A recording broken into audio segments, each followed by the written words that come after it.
The Meditations of the Emperor Marcus Aurelius Antoninus, a new rendering based on the fullest translation of 1742 by George W. Chrystal, published 1902.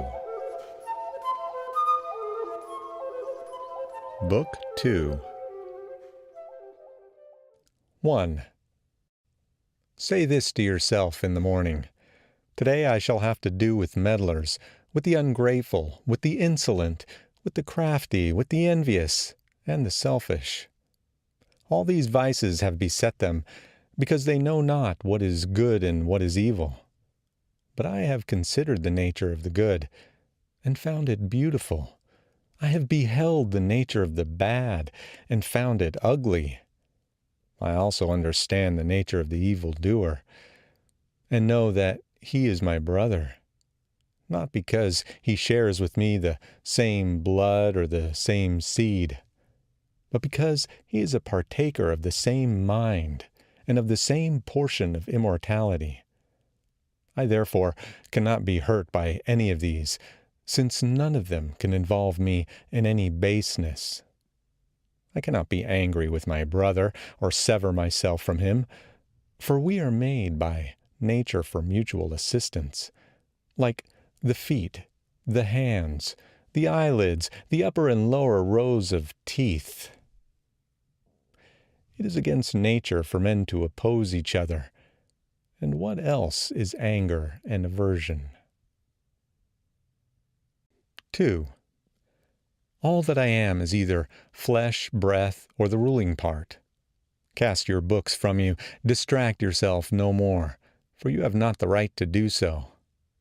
Like one at the point of death, despise this flesh, this corruptible bone and blood, this network texture of nerves, veins, and arteries. Consider, too, what breath is. Mere air, and that always changing, expelled and inhaled again every moment. The third is the ruling part. As to this, take heed, now that you are old, that it remain no longer in servitude, that it be no more dragged hither and thither like a puppet by every selfish impulse. Repine no more at what fate now sends, nor dread what may befall you hereafter. 3. Whatever the gods ordain is full of wise forethought. The workings of chance are not apart from nature, and not without connection and intertexture with the designs of Providence. Providence is the source of all things, and besides, there is necessity in the utility of the universe, of which you are a part. For to every part of a being that is good, which springs from the nature of the whole, and tends to its preservation. Now, the order of nature is preserved in the changes of elements, just as it is in the changes of things that are compound. Let this suffice you, and be your creed unchangeable. Put from you the thirst of books, that you may not die murmuring, but meekly and with true and heartfelt gratitude to the gods. 4. Think of your long procrastination, and of the many opportunities given you by the gods, but left unused. Surely it is high time to understand the universe of which you are a part, and the ruler of that universe, of whom you are an emanation. That a limit is set to your days which, if you use them not for your enlightenment, will depart, as you yourself will, and return no more. 5. Hourly and earnestly strive, as a Roman and a man, to do what falls to your hand with perfect, unaffected dignity, with kindliness, freedom, and justice, and free your soul from every other imagination. This you will accomplish if you perform each action as if it were your last, without willfulness or any passionate aversion to what reason approves, without hypocrisy or selfishness or discontent with the decrees of Providence. You see how few things it is necessary to master in order that a man may live a smooth-flowing, God-fearing life. For of him that holds to these principles, the gods require no more. 6. Go on, O my soul, to affront and dishonor thyself. The time that remains to honor thyself will not be long. Short is the life of every man, and thine is almost spent not honoring thyself, but seeking thy happiness in the souls of other men. 7. Cares from without distract you. Take leisure, then, to add some good thing to your knowledge. Have done with vacillation, and avoid the other error. For triflers, too, are they who, by their activities, weary themselves in life, and have no settled aim to which they may direct once and for all their every desire and project. 8. Seldom are any found unhappy from not observing what is in the minds of others. But such as observe not well the stirrings of their own souls must of necessity be unhappy. 9. Remember always what the nature of the universe is, and what your own nature is, and how these are related the one to the other. Remember what part your qualities are of the qualities of the whole, and that no man can prevent you from speaking and acting always in accordance with that nature of which you are a part. 10. In comparing crimes together, as, according to the common idea, they may be compared, Theophrastus makes the true philosophical distinction that those committed from motives of pleasure are more heinous than those which are due to passion. For he who is a prey to passion is clearly turned away from reason by some spasm and convulsion that takes him unawares. But he who sins from desire is conquered by pleasure, and so seems more incontinent and more effeminate in his vice. Justly, then, and in truly philosophical spirit, he says that sin for pleasure's sake is more wicked than sin which is due to pain.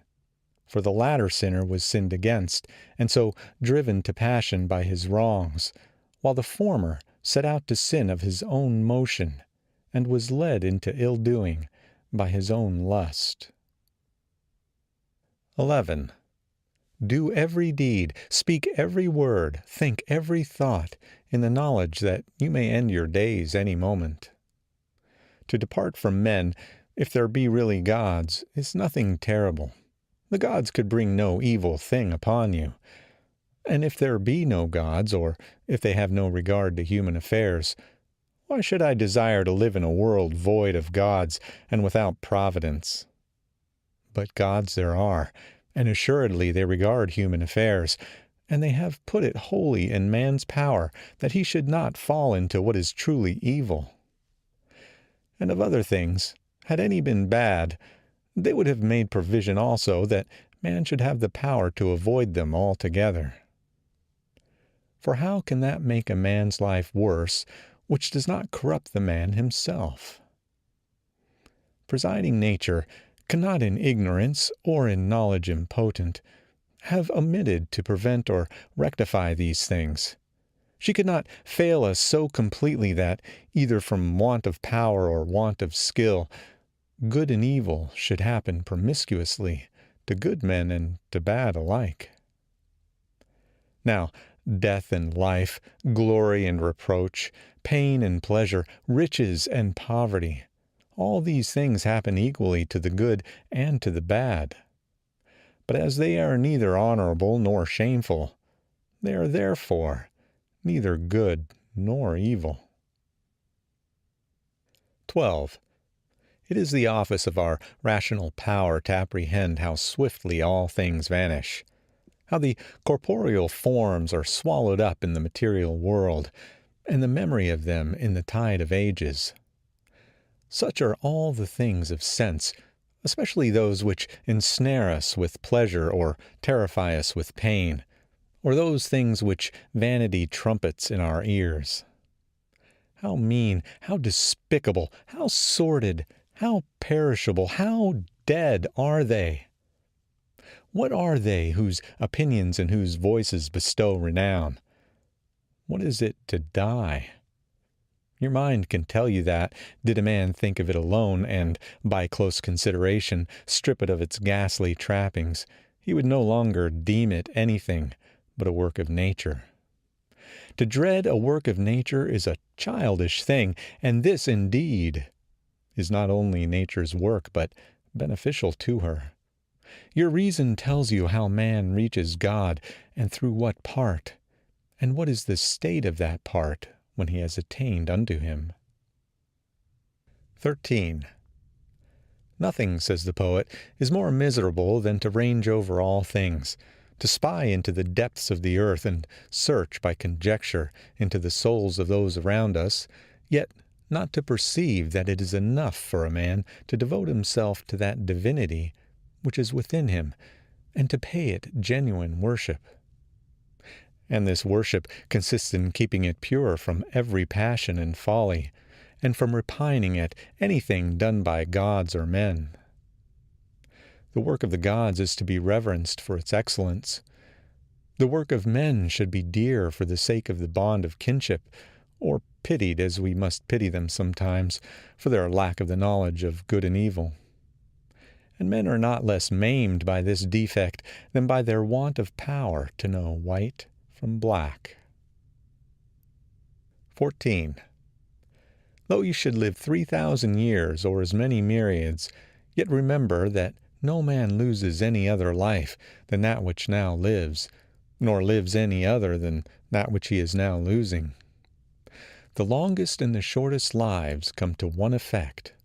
The present moment is the same for all men, and their loss therefore is equal, for it is clear that what they lose in death is but a fleeting instant of time. No man can lose either the past or the future, for how can a man be deprived of what he has not? These two things are to be remembered. First, that all things recur in cycles, and are the same from everlasting, and that therefore it matters nothing whether a man shall contemplate these same things for 100 years, or for 200, or for an infinite stretch of time. And secondly, that he who lives longest, and he who dies soonest, have an equal loss in death. The present moment is all of which either is deprived, since that is all he has. No man could be robbed of that which he has not. 15.